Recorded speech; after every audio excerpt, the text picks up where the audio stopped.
Vale, vamos a continuar por donde lo habíamos dejado, que era en el punto 3.2 de este tema 6 de fisiológica. Asimetrías funcionales, en el punto 3.2. La lateralización de funciones hace referencia a que una función está más representada en un hemisferio, lo que habíamos hablado anteriormente del hemisferio dominante. La más evidente pues es la preferencia manual, y en el caso de las funciones cognitivas superiores, en el lenguaje, que presenta lateralización desde el año de edad en los humanos. Por tanto, como ya sabemos por lo que leímos anteriormente en el otro vídeo, el que domina es el hemisferio izquierdo. El 90% de la población humana es diestra.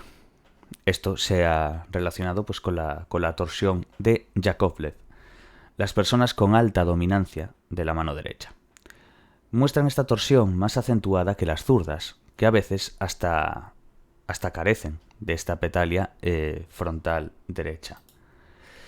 Se cree que la preferencia del uso de la parte derecha del cuerpo surgió por la alimentación, para la alimentación, ya que los 5 grupos de vertebrados la presentan, lo que serían los peces, los reptiles, las aves, los anfibios y los mamíferos. Estos 5 grupos de vertebrados presentan eso y entienden que pueda surgir de eso, que la preferencia del uso de la parte derecha del cuerpo viniese por la alimentación.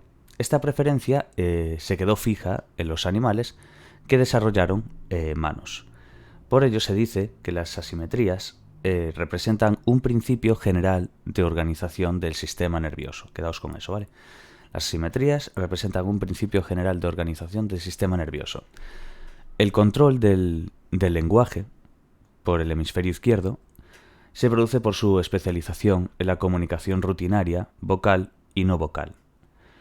Un dato significativo es que los simios y nosotros tendemos a gesticular con la mano derecha. ¿No es cierto? En 1863, Mark Dax recogía 40 casos de pacientes con problemas de lenguaje, cuya característica común era que todos presentaban lesiones en el hemisferio izquierdo.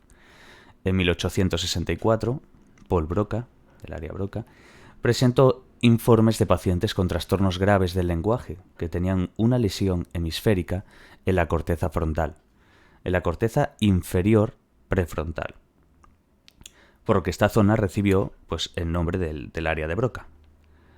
En 1868, John Haglins Jackson introdujo el término dominancia cerebral, haciendo referencia al hemisferio izquierdo. En 1900, Hugo Carl Lippmann describió que la apraxia, que es un trastorno por el que se produce una incapacidad para llevar a cabo una tarea solicitada, aunque el paciente entienda la orden y esté dispuesto a llevarla a cabo, no porque no quiera, sino porque no puede. Está asociada a lesiones también del hemisferio izquierdo. ¿Veis esta dominancia entonces? En pacientes comisurotomizados, que se secciona el cuerpo calloso para la desconexión hemisférica, operaciones que se efectuaron en los años 40 para eliminar crisis epilépticas graves e incapacitantes, ya veis, no se observó ningún efecto que alterara significativamente la vida diaria. ¿Por qué? Porque no se conocía la función del cuerpo calloso, básicamente. Posteriormente se amplió la sección del cuerpo calloso a la comisura anterior, produciéndose los primeros casos de cerebro dividido, lo que es el split brain. Michael Gazzaniga estudió a pacientes con desconexión de estímulos a un solo hemisferio cerebral. La información visual se cruza en el quiasma óptico. Cuando los ojos enfocan un objeto, el hemisferio derecho ve los objetos en el campo visual izquierdo y viceversa. En estos estudios, si la proyección del estímulo se realizaba sobre el campo visual izquierdo, la información llegaba al hemisferio derecho, y la persona no podía nombrar lo que veía porque el hemisferio izquierdo es el que habla y el hemisferio derecho es mudo. Bueno, vemos aquí la figura 8A, que es una representación esquemática de cómo se produce el cruce de información en el cerebro. ¿Veis? En el dibujo de la izquierda, al estar el cuerpo calloso intacto, la información que procede del campo visual derecho, lo que son no es campo visual derecho, lo que son las flechitas rojas, para entendernos. Esto básicamente es la información que procede de este campo visual. y del campo visual izquierdo, CVI, que serían las flechas las flechas azules. Se proyecta su hemisferio correspondiente y además se produce una comunicación interhemisférica, como ya sabemos. En el dibujo de la derecha, que vemos aquí, que representa pues un cerebro con el cuerpo calloso seccionado. Este cruce de información interhemisférica no se produce, ¿veis? Luego aquí, en la figura 8b, la representación esquemática de los experimentos de Gazzaniga, al que hablamos antes, de selección de estímulos en pacientes con cerebro dividido. En la izquierda, pues, al llegar la información visual al hemisferio izquierdo, ¿veis? Al hemisferio izquierdo. Vemos básicamente que la persona pues, puede nombrar lo que está viendo. Sin embargo, en la situación de la derecha, al llegar información al hemisferio derecho, la persona no puede nombrar lo que está viendo, pero puede seleccionarlo correctamente de entre varios estímulos. Entonces entendamos bien la parte, bueno, de lo que dijimos de hemisferios y demás, donde nombrar por el hemisferio izquierdo es el que habla y el derecho que es mudo cuando se decía ahí. Quedaos bien con lo del cerebro dividido, aparte es interesante, la verdad. A estos pacientes split brain, bueno, vamos, lo que estábamos diciendo ahora, el cerebro dividido, si se les pedía que nombraran un objeto explorado con la mano derecha, lo podían nombrar, pero no con la mano izquierda. Aunque sí, lo emparejan correctamente, lo que es identificación, pero incapacidad para nombrarlo. La lateralización del lenguaje no está presente en el nacimiento, porque es un producto de la maduración. En el nacimiento hay interconectividad hemisférica, y con la edad se desarrolla la conectividad intrahemisférica. En niños de 2 años, el patrón de conectividad interhemisférica, mientras que en los adultos es más prominente a la especialización en el hemisferio izquierdo. A los 6 años el patrón es bilateral aún, mientras que la conectividad entre los giros superior frontal e inferior frontal en tareas de escucha de historia ya se incrementa entre los 5 y los 18 años. Entre los 6 y los 24, la simetría frontal está presente en la articulación de palabras, pero no durante la escucha de narraciones. ¿Qué nos sugiere todo esto? Pues diferentes procesos madurativos para la capacidad de comprensión y producción del lenguaje. Ya veis que son diferentes. Bueno, vemos en esta tabla 1, que nos dice funciones principales que se relacionan con el hemisferio derecho e izquierdo, para entender un poquillo de qué va cada uno dentro de sus funciones. ¿Qué hace cada uno? Hemisferio izquierdo y hemisferio derecho. Vamos con el izquierdo, lo que dijimos antes, lenguaje, comprensión y producción del discurso. Escritura, cálculo, ritmo, sentido del tiempo, secuencia de movimientos complejos. ¿Qué hace el derecho? Pues habilidades espaciales, perceptivas y visuales. Reconocimiento de patrones o caras, emoción, elementos no verbales del lenguaje, lo que sería la prosodia, y pragmática del lenguaje. Vale, ¿qué hace entonces, ya que estamos hablando tanto de esa dominancia del hemisferio izquierdo en este tema y demás, nos preguntan ahora, ¿qué hace el hemisferio derecho con respecto al lenguaje? Bueno, de hecho acabáis de ver aquí lo de pragmática del lenguaje. Cuando en edades muy tempranas queda afectado el hemisferio izquierdo, o extirpado, el hemisferio derecho, ¿qué hace? Asume las funciones propias del lenguaje, ocupándose las estructuras homólogas las funciones perdidas en el izquierdo. Intenta compensar la carencia de haber extirpado ese hemisferio, o de haber lesionado o afectado. Cuando los niños empiezan a leer, existe mayor activación en el hemisferio derecho que en el izquierdo. El hemisferio derecho está especializado en tareas tales como la identificación de rostros o la detección de estímulos novedosos. También comprende imágenes complejas, aunque sea incapaz de describirlas en sí. Pero además está implicado en procesos que son cruciales para la comprensión del lenguaje, como la prosodia, la pragmática y aspectos paralingüísticos. Exactamente lo que hemos leído del cuadro. La mayor parte del lenguaje es voluntario o propositivo, que es una combinación de palabras con significado. Pero una parte del lenguaje es involuntario y no propositivo. No se generan nuevas ideas.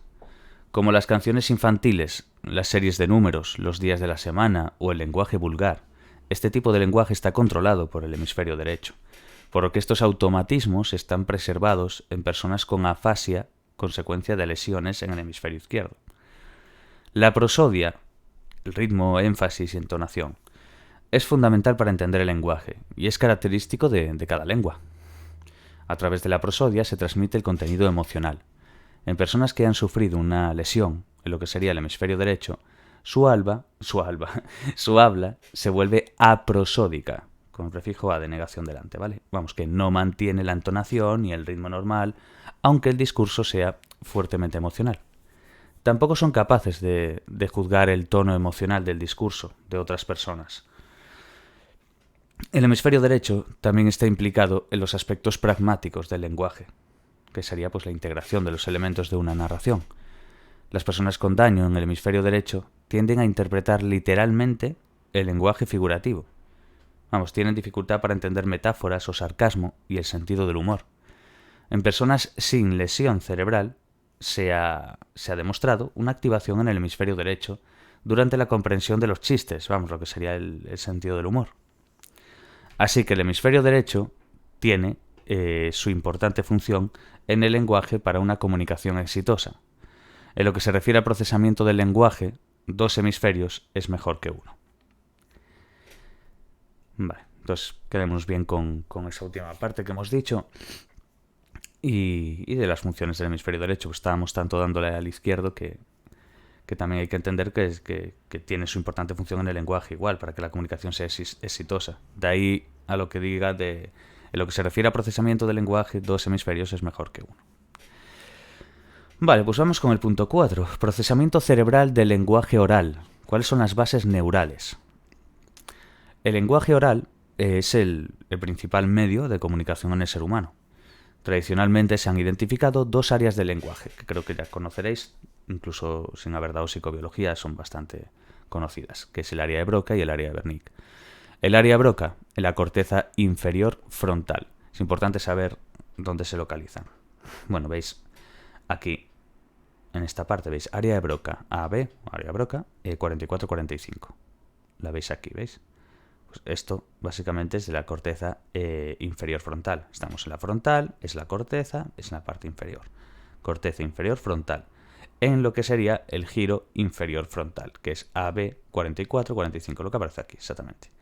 Pues eso es el giro inferior frontal. Luego tendríamos el área de Wernicke. Si nos vamos un poquito aquí, veis esta parte de aquí. Área de Wernicke, AB 22. En el área temporal posterior, que es el AB 22, parte posterior, ¿veis? Vale. Tenemos que quedarnos bien con estas partes porque es importante para saber diferenciar correctamente todo. Mirar dentro del... Os iba a enseñar. Es que lo tengo también en físico. Y dentro de los dibujos.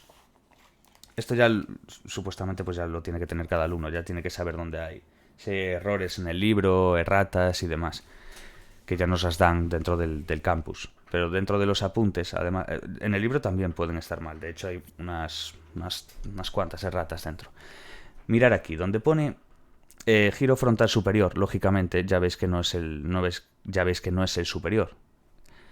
Esto que aparece aquí como en un... no es un rojo, es una tonalidad un poco más clara.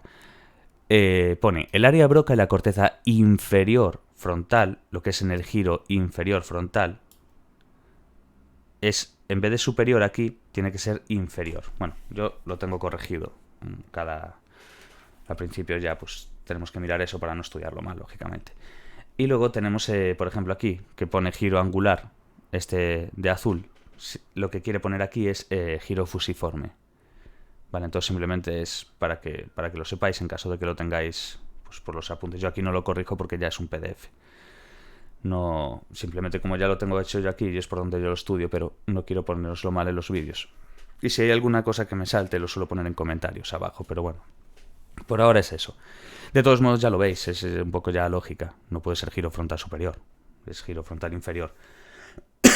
Y luego entender el fusiforme de aquí, ¿vale? En vez de ser giro angular AB37 que tenemos aquí, esto es el fusiforme, ¿vale? Pero bueno, Con lo que hay que quedarse bien es con que es el área de Broca, que está en la corteza inferior frontal, bueno, lo que es el giro inferior frontal, no giro frontal superior. Esto mal. Superior lo quitamos y ponemos inferior. Y aquí en giro angular, quitamos angular y ponemos fusiforme. Ya está, no tiene nada más. Pero bueno, para que nos entendamos un poquillo, área de Broca aquí, que está en el giro inferior frontal, 44-45. Luego, área de Wernicke, la AB22 de aquí, es en el área temporal posterior. Que bueno, ya lo vemos en los colores y ese está bien. Vale, pues una vez dado eso, bueno, y saber dónde está cada lóbulo y demás, pero bueno, eso ya es parte de materias de antes. Lóbulo frontal, lóbulo parietal, occipital, bueno, temporal, lo de siempre. Datos provenientes de pacientes con afasia. Vale, vamos a dejar esto aquí. Los primeros estudios sobre afasia, bueno, esto de aquí abajo ahora, esto es muy importante saberlo, ¿vale? Esta figura de aquí, que nos va a representar esquemáticamente los distintos tipos de afasias. Y nos va diciendo, pues, esta flecha para aquí, esta para allá. Los primeros estudios sobre afasia se realizaron analizando el cerebro post-mortem, lógicamente para identificar la lesión. Se descubrieron varias formas de afasia, diferentes en los síntomas y en las zonas cerebrales donde se localizaban dichas lesiones, a la vez que se establecía una diferencia entre la producción y la comprensión del lenguaje. Finalmente, el modelo Wernicke-Geswind se estableció como paradigma para explicar el procesamiento cerebral del lenguaje. Vale, recordemos bien, ¿vale? Área de Broca, tenemos el giro inferior frontal, este de aquí, y área de Wernicke, área temporal posterior. Bien, vamos a ver. Entonces, nos quedamos ahora con esta parte de aquí, esta figura, que es esta representación esquemática.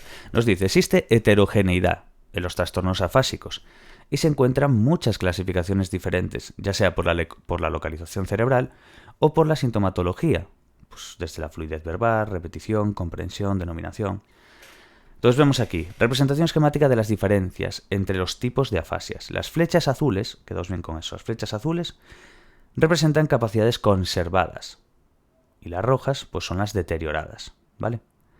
Todas estas que veis en rojo son las que están deterioradas. Las azules son básicamente pues, lo que se conserva, la capacidad de que se conserva. Vemos aquí la fluidez, lo que dijimos aquí. ¿Veis aquí que la sintomatología? Por fluidez verbal, repetición, comprensión, denominación. Fluidez, comprensión, ya veis. Repetición, lectoescritura y vamos viendo. Mirar aquí, la azul cómo va dando a cada uno. Comprensión, ahora repetición, lectoescritura. Fijaros, y después aquí, por ejemplo, lectoescritura, anómica, conducción. Fijaos en las rojas, como ya habéis visto, son las capacidades que se deterioran, que están deterioradas.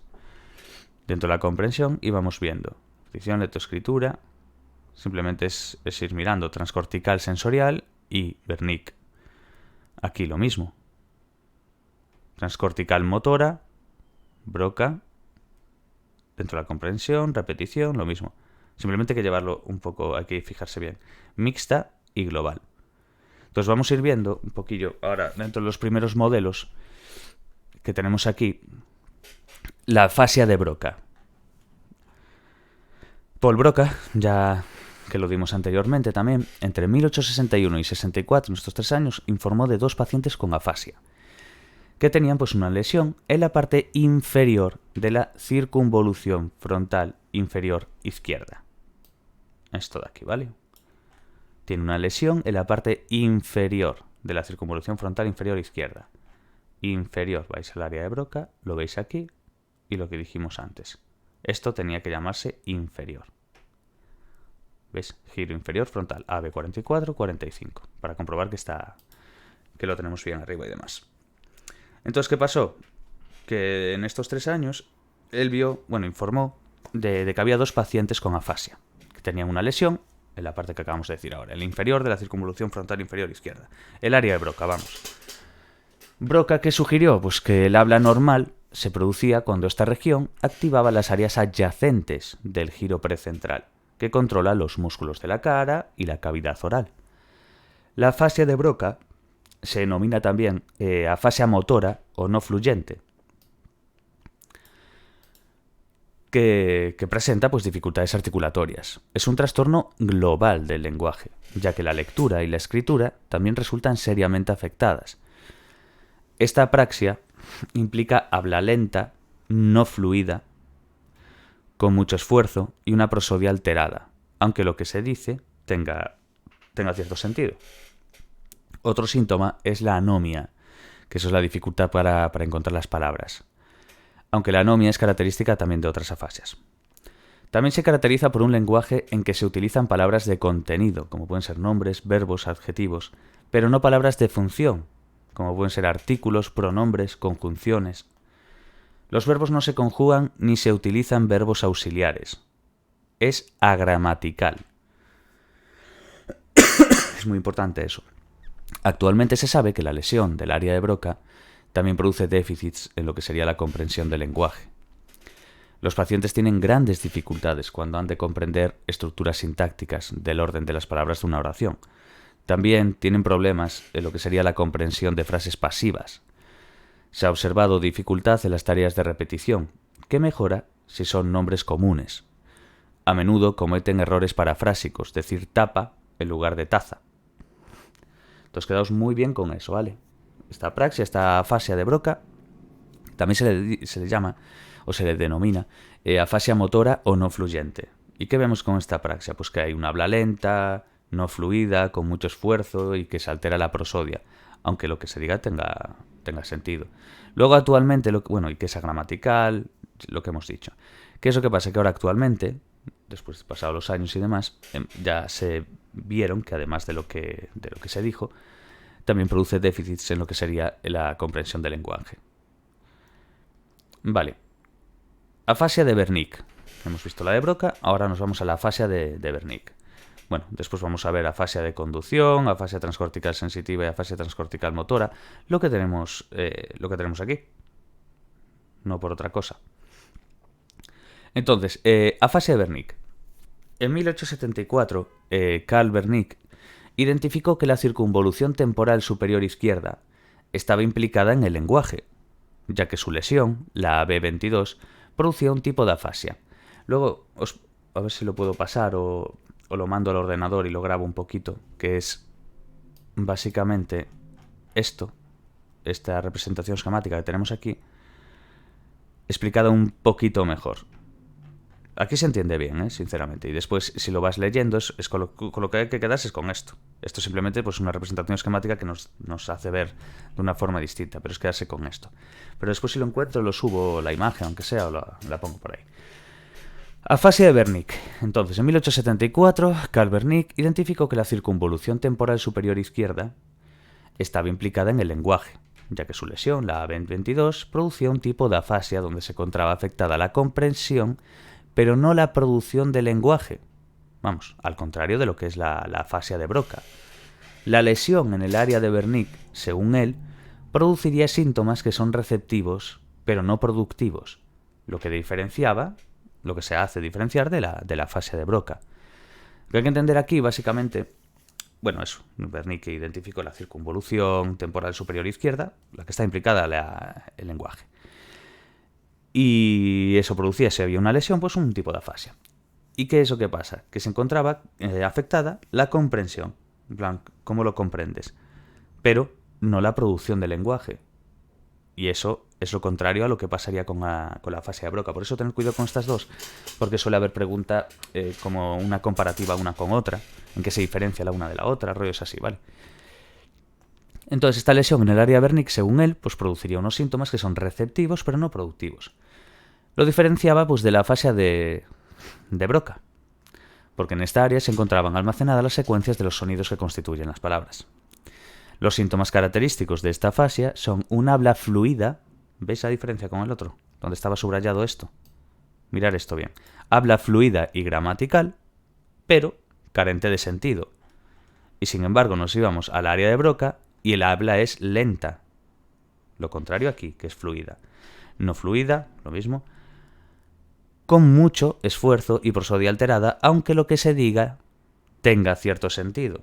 Aquí ya vemos que el habla fluida, lo contrario, y gramatical, pero carente de sentido. Aquí no tiene sentido lo que dice. Entonces ahí ya sabemos la diferencia en la afasia de Broca y la afasia de Wernicke. Vale, los pacientes utilizan palabras de función y conjugan verbos, pero emplean pocas palabras de contenido, aunque conservan la entonación y la prosodia. Su comprensión está muy deteriorada. La lectura y la escritura están alteradas. Ya veis, comprensión deteriorada. Vale, perfecto. Afasia de conducción. Bueno, eso. Quedarse un poco con lo que es la diferencia entre una y otro. Con que se sepa una, la otra ya es al contrario y ya lo sacáis. Pero bueno. Afasia de conducción. Wernicke, 1874, describió una tercera afasia, donde no está alterada la fluidez, pero el paciente habla más despacio, porque no encuentra las palabras, y es consciente de sus errores. La comprensión está conservada, pero tiene dificultad para repetir las palabras que han oído. Entonces, quedémonos bien con esto. Afasia de conducción. Wernicke, en 1874, describe una tercera afasia, donde no está alterada la fluidez, pero el paciente habla como más despacio. ¿Por qué? Porque no encuentra las palabras y él es consciente de sus errores, de hecho. La comprensión está conservada, a diferencia que en el otro, pero tiene dificultad para repetir las palabras que han oído. Presenta problemas en la denominación de los objetos, imágenes y nombres, y su escritura está alterada. La lectura en voz alta está alterada, pero comprenden lo que leen. Se produce por una lesión en el fascículo arqueado. Quedaos muy bien con eso. Típica pregunta también. Si se lesiona el fascículo arqueado, ¿qué tipo de afasia? Ahí lo tenéis. Afasia de conducción. Que sirve pues de conexión, el fascículo arqueado, para la transmisión de la representación de los sonidos entre el área de Wernicke y el de Broca. Con esta afasia, Wernicke adelantó la idea de que las funciones del lenguaje implican a regiones corticales especializadas que están interconectadas por vías de sustancia blanca.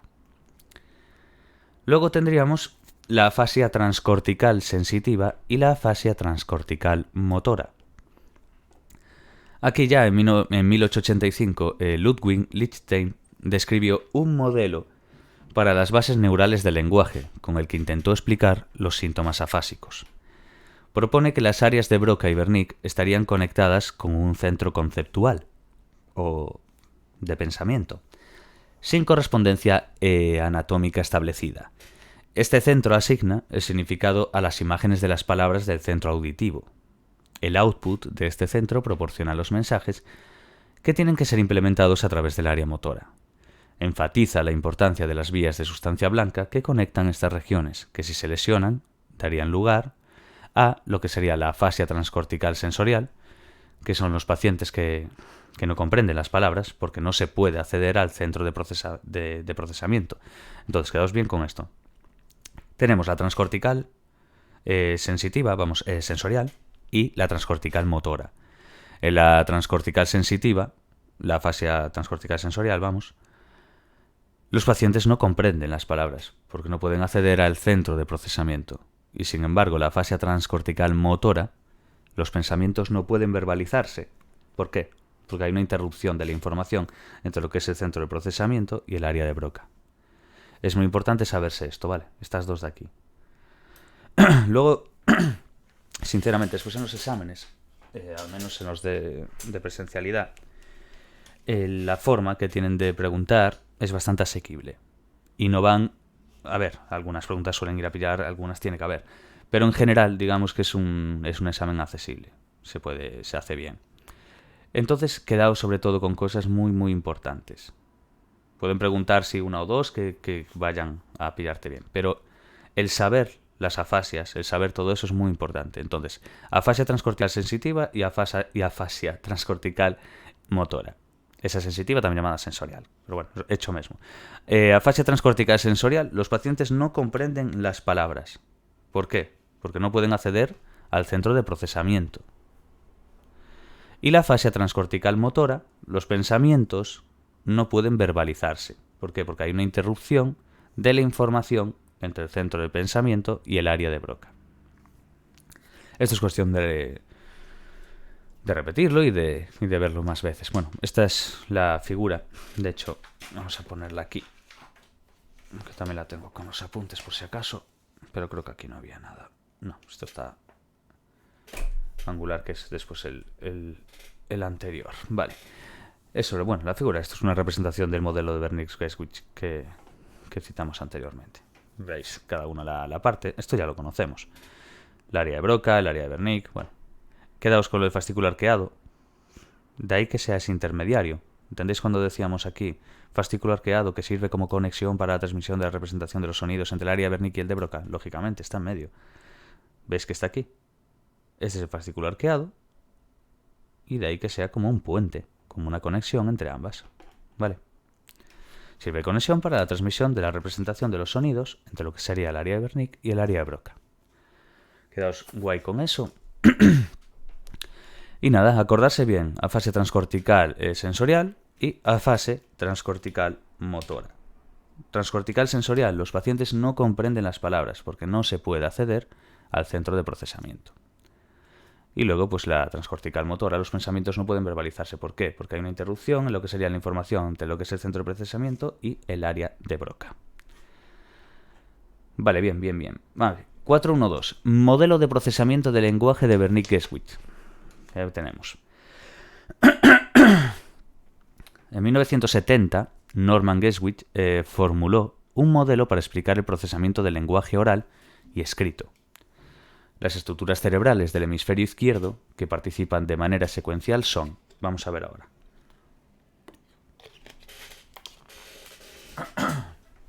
Os lo pongo un poquito así para que podamos ver a la vez el... Sí, así se puede. Corteza primaria visual. ¿Veis? Corteza primaria visual. Básicamente aquí, ¿veis? Corteza visual primaria. ¿Qué hace aquí? Visual primario. Imágenes. Recibe las imágenes. Luego tendríamos el giro angular que tenemos aquí. ¿Qué es lo que hace el giro angular? Decodifica la información de la imagen del lenguaje escrito y asocia la forma visual de la palabra con la forma hablada. Lo que hace es decodificar, básicamente. Decodifica esa información de la imagen del lenguaje, el que es el lenguaje escrito, y asocia la forma visual de la palabra con la forma hablada. Entonces está decodificando, básicamente. Si veis, la palabra decodifica, es muy importante. La corteza auditiva primaria. ¿Veis esta de aquí, que está en azul? Pues esta es la corteza auditiva primaria, que recibe pues los sonidos. ¿Se entiende bien?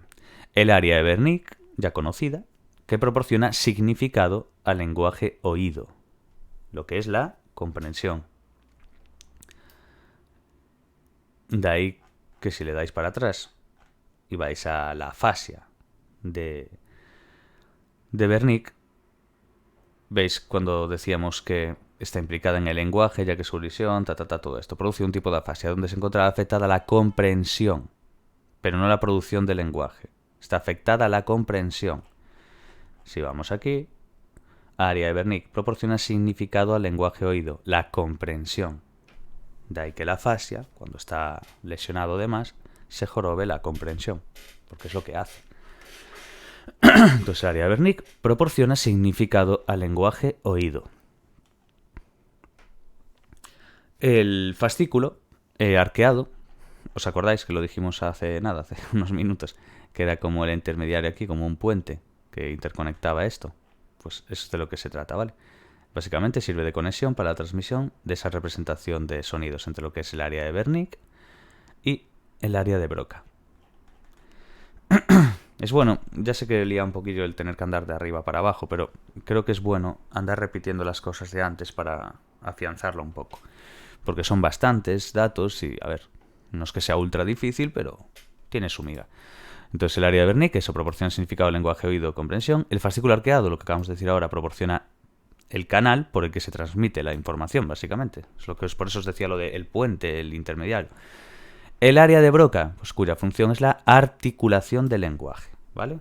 Área de Broca, articulación del lenguaje. Área de Wernicke, significado al lenguaje oído, lo que es la comprensión.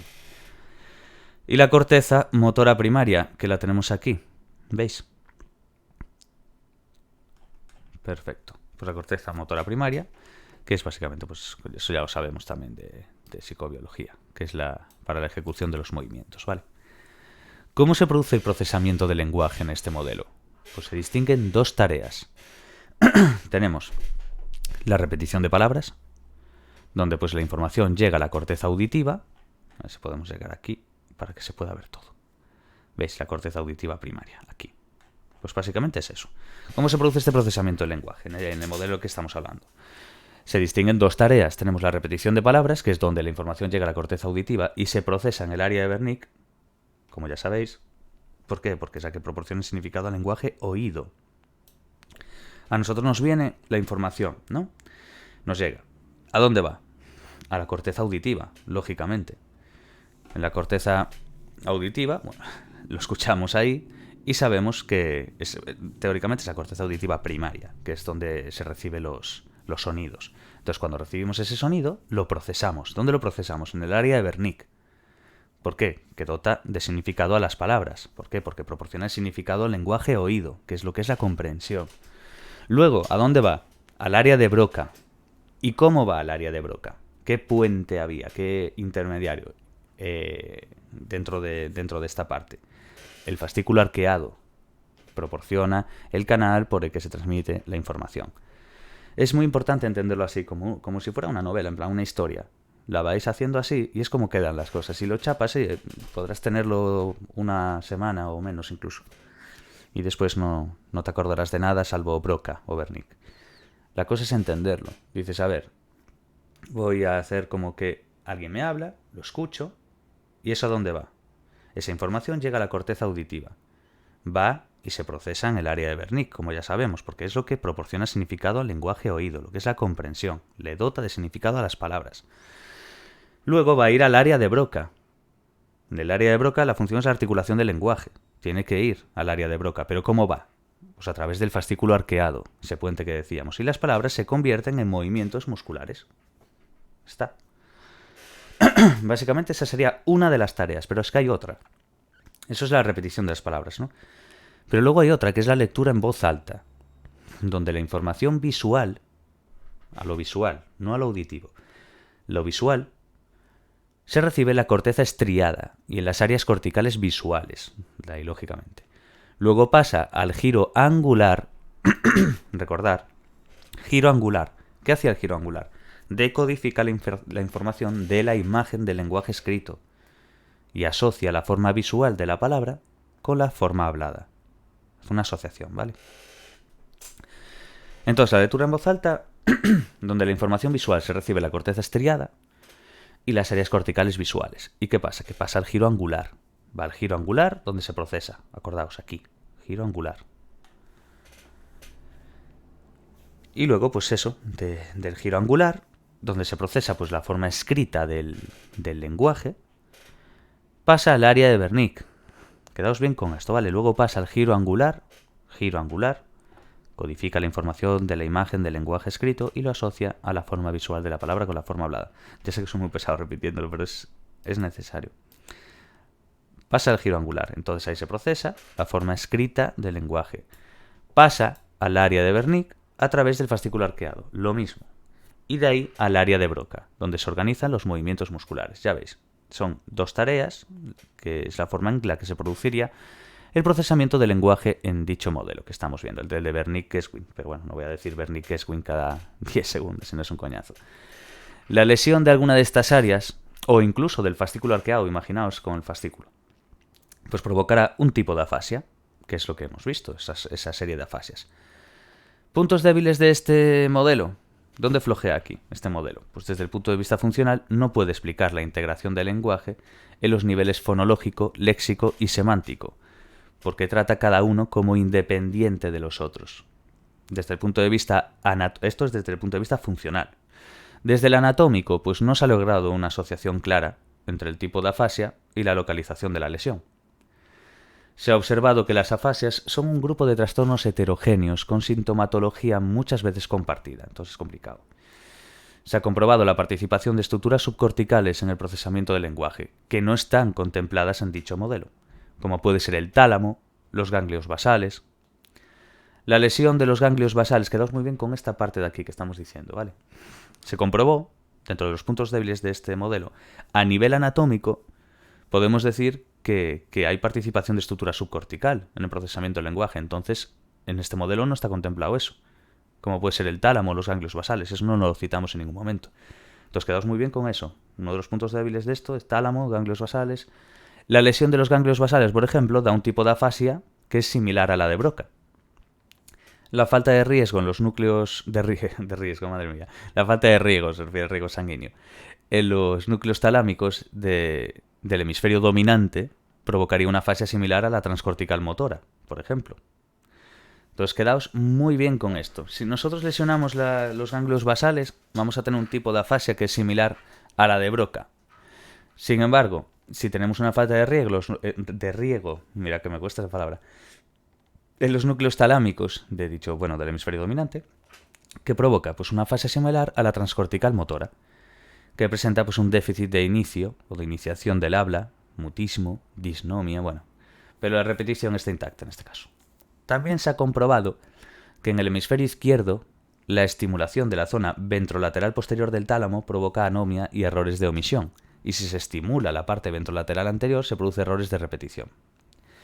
Entonces, se ha sugerido que los ganglios basales participan en la planificación del discurso, eliminando la información léxica redundante y aplicando las reglas gramaticales. Quedaos muy bien con eso, ¿vale? Se ha sugerido esto de los ganglios basales. Este apartado es importante, los puntos débiles de este modelo. Luego nos iríamos a los modelos actuales del procesamiento de lenguaje. Vamos a dar este también antes de terminar el vídeo, para que quede todo sobre el mismo tema. Porque de hecho después creo que el modelo de doble ruta deberíamos darlo en... esto deberíamos darlo en otro vídeo. Me parece. Bueno, miramos ahora, a ver. Hay que quedarse bien con esta parte ahora, donde nos dice los modelos actuales de procesamiento del lenguaje. Se ha pasado de un modelo en el que se estudiaba el desempeño de tareas lingüísticas, como puede ser habla, comprensión, lectura, escritura, a un modelo en el que se estudian los niveles de representación del lenguaje, lo que sería el léxico, morfológico, sintáctico y semántico. Se establece una nueva red jerarquizada con interacciones dinámicas y dependientes del contexto, entre varias regiones. De forma general, se acepta que la percepción del discurso está mediada por el lóbulo temporal izquierdo y que el lóbulo frontal es crucial para la producción del discurso. Básicamente, se entiende así de forma muy general, se acepta pues que la percepción del discurso está mediada pues por el lóbulo temporal izquierdo, en este caso aquí, y que el lóbulo frontal es crucial para la producción del discurso. En estudios con neuroimagen se ha puesto de manifiesto el que... Vamos a ver 3 puntos aquí. La conectividad de la corteza, que se encarga del procesamiento del lenguaje en el hemisferio izquierdo, está más extendida de lo que proponen los modelos clásicos y no se limita al fascículo arqueado, de hecho. La separación funcional entre las áreas de producción y las áreas de comprensión del lenguaje no se sustenta. Existen evidencias de circuitos cerebrales compartidos. El área de Broca se divide en 2 áreas citoarquitectónicamente distinguibles, la 44 y la 45, asociadas al circuito dorsal, la 44, estamos hablando, asociada al circuito dorsal y al procesamiento fonológico y sintáctico, y la B45 asociada al procesamiento ventral implicado en la semántica. ¿Vale? Entonces vemos eso. Esa separación funcional entre las áreas de producción y de comprensión, que no se sustentaba, lógicamente ahora, y que existen evidencias de que hay circuitos cerebrales compartidos. La área de Broca tiene 2 áreas que son citoarquitectónicamente distinguibles, lo que sería la 44 y la 45. La 44 es la dorsal, por así decir, y la 45 es la ventral. La 44 del circuito dorsal es un procesamiento fonológico y sintáctico. Sin embargo, en la 45 está implicado en la semántica. Y luego, por último, en la CD vemos que el lenguaje requiere de una red funcional muy extensa. Las zonas corticales implicadas en el procesamiento del lenguaje se unen a otras zonas subcorticales, como hemos visto hace nada, que son los ganglios basales, y también el núcleo caudado, ¿vale? Por lo que se ha constituido un nuevo marco teórico. Y vamos a ver 3 puntos aquí. El uso del lenguaje está mediado por la actividad de todas las áreas del cerebro que participan en los procesos cognitivos implicados en el lenguaje, tanto sean gramaticales como semánticos. Entonces, lo que hay que entender ahora es que el uso del lenguaje dentro del nuevo marco teórico. Lo anterior no se pueden preguntar teóricamente. El que no sea ahora sí no implica que no entre en el examen. Entonces, el uso del lenguaje está mediado por la actividad de todas las áreas del cerebro. De todas las áreas del cerebro, pero que estén implicadas o que tengan unos procesos cognitivos implicados en el lenguaje, ¿vale? Tanto gramaticales como semánticos. Luego, las áreas del lenguaje también forman parte de otros sistemas funcionales.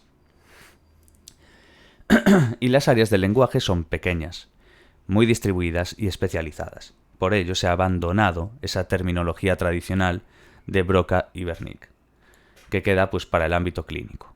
En investigación se emplea la clasificación revisada por Brodmann, área Brodmann, como ya sabéis muchos.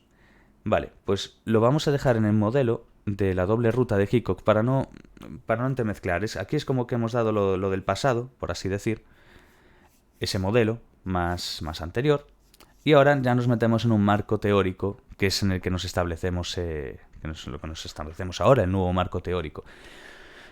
Entonces lo dejamos aquí para, más que nada por que los vídeos tengan un poco de orden, ¿vale? Modelo de doble ruta de Hickok y Pebble, entonces 2007. Foepel, no sé si se pronuncia Pebble o cómo se pronuncia, pero bueno, está así. Vale, lo dejamos aquí y en el próximo vídeo miramos de colocarlo. Aquí es lo mismo. Bueno, cuando haga el vídeo os lo explicaré, pero así un poco por encima. Aquí es lo mismo. Lo que es la imagen, estas son pilladas del libro además. Es giro frontal superior aquí, es lo mismo que en el otro. Se hizo mal. Es una errata, entonces hay que quitar superior y poner el inferior. Y lo mismo para cuando nos decían el giro angular aquí. Esto es el fusiforme. Esto es giro fusiforme, ¿vale? Entonces, corregirlo si no lo tenéis corregido en el libro. Esto seguramente mucha gente ya lo tenga corregido porque ya nos viene dentro de las erratas que nos ha facilitado Alf, diciendo, oye, en este libro hay estos fallos en dichos temas en ciertas páginas, y lo colocamos. Pues que en algunos apuntes o demás, pues lógicamente no está, porque en lo escrito puede estar corregido por el que lo haga o lo demás. Pero en el dibujo no, porque los dibujos son cogidos del libro. Estos son imágenes, como podéis apreciar, ¿no ves? Haces clic y lo veis. Aquí está escrito, pero esto es pillado del libro directamente. Del libro en PDF o de lo que sea. Entonces quedaos bien con eso, ¿vale? Frontal superior, quitarlo. Es giro frontal inferior. Pero bueno, esto ya lo sabemos de sobras, dentro del área de Broca. Y giro angular, simplemente para que no os confundáis, no por mal ni por nada. Giro angular lo quitamos y fusiforme. Ya está, no tiene nada más. Bueno, lo dejamos aquí y después, cuando acabe de hacer la comida y todas esas cosas, haré más del vídeo. Yo quiero acabar el tema hoy. Y así ya nos quedamos con el 7 solo. Además el 7 lo vamos a mirar por otros apuntes. Porque están bien algunos de aquí estos, por ejemplo, son los de Dolores Atorre, que los conocidos ya por muchos. Y vamos a ver otros. Porque en estos últimos años, o este último año además, han modificado cosas del tema 7. El tema 7 nos lo facilita Alf. Bueno, Alf. Yo digo Alf me refiero a la plataforma y tal. Y nos facilita eso, el tema 7. Lo que pasa es que es muy, muy largo. Entonces vamos a hacer vamos a coger resumen de que mejor se vea. Y yo ya lo voy comparando, mirar que está todo y listo. Y al saber eso, pues ya lo damos, ¿vale? Así que bueno, después a la tarde, después de comer lo que sea, ya grabamos lo que quede de este tema, lo acabamos, que yo creo que deben quedar pocos. A ver, hay unas hasta la 23, desde la 14, sí, lo hacemos hoy yo creo. Vale, pues lo acabamos después y miramos a ver, de seguir. Bueno, hasta el próximo vídeo y mucho ánimo, que ya va quedando poquillo. Estamos a día 20 y el primer examen es el 20 y algo de... Sí, un mes y poco. Vale, pues venga, hasta la próxima. Chao, chao.